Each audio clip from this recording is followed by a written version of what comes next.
Fala galerinha, tudo bem com vocês? Aqui quem está falando é o professor Flávio de Língua Portuguesa.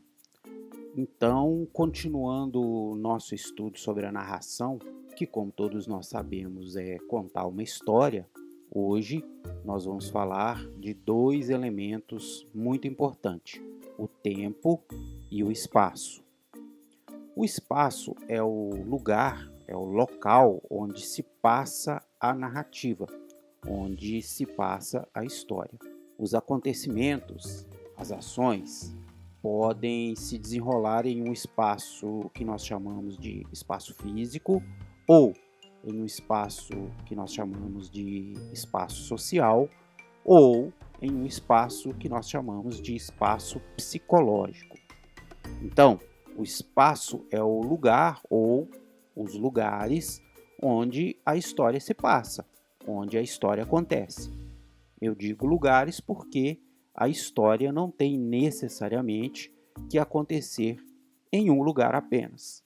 O lugar é muito importante na história porque ele adianta as sensações que são passadas pelo autor e são sentidas pelo leitor.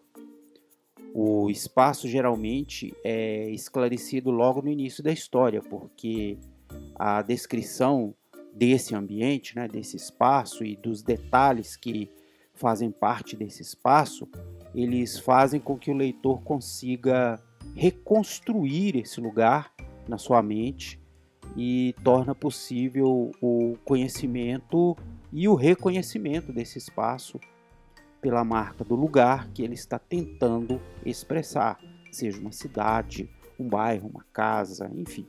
E esse lugar, ele é nomeado pelo narrador ou pelos personagens.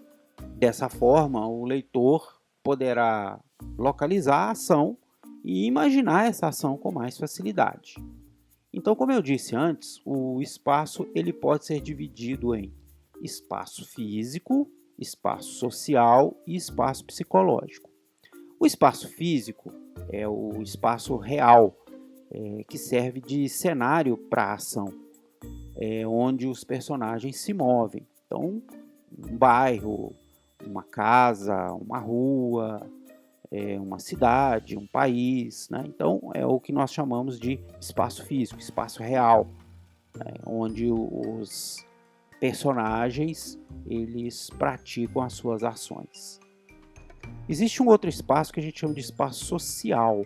Esse espaço social ele é constituído pelo ambiente social e ele é representado principalmente pelos personagens figurantes. Por quê? Porque é através desses personagens que nós vamos perceber socialmente aonde ou como é que está constituído aquele espaço que está sendo descrito na história naquele momento. E o espaço também pode ser um espaço psicológico. O que é o espaço psicológico? É o espaço interior da personagem. Tem a ver com as vivências, os pensamentos e os sentimentos do personagem ou dos personagens. O espaço ele pode ser desde uma praia, uma lagoa, um bairro, uma cidade, um país, outro planeta, no caso de histórias de ficção científica, por exemplo. E o espaço não tem necessariamente que ser um espaço enorme. Pode ser um espaço pequeno, como um quarto, por exemplo. De acordo com o espaço ou o ambiente é que os fatos da narração se desenrolam. Então, de acordo com esse espaço, é que é possível o desenrolar das ações dos personagens. E o tempo? O que é o tempo? O tempo ele se refere à duração das ações da história e do desenrolar dos fatos dessa história. Esse tempo ele pode ser cronológico ou pode ser também psicológico. Qual é a diferença entre tempo cronológico e tempo psicológico? O tempo cronológico, ele trata dos acontecimentos marcados pelas horas, dias, anos, ou seja, quando a ordem do tempo segue a ordem do relógio. tem algumas palavrinhas, né, que ajudam a gente a perceber que o tempo que está sendo falado naquele momento é o tempo cronológico. Por exemplo, quando você visualiza palavras do tipo ontem, hoje, semana passada, meio-dia, enfim, todos esses marcadores de tempo que você pode se lembrar do tempo de relógio mesmo, ou do tempo do calendário, é o que a gente chama de tempo cronológico. Mas o tempo também pode ser psicológico, né? O tempo psicológico é quando ele se refere às lembranças e às vivências dos personagens. É o tempo que ocorre quando o personagem se encontra sonhando, imaginando, relembrando ou pensando. Nós chamamos esse tempo de tempo interior, que ocorre dentro dos personagens. Ele não é externo ao personagem, não. O tempo pode acontecer em ordem linear, ou seja, quando os fatos vão se sucedendo um após o outro, sucedendo dias, semanas, meses, anos, mas pode acontecer uma alteração na ordem do tempo, na ordem temporal, que a gente chama, quando a história apresenta acontecimentos passados ou acontecimentos futuros. Nesse caso, a história ela recupera acontecimentos do passado ou antecipa acontecimentos do futuro.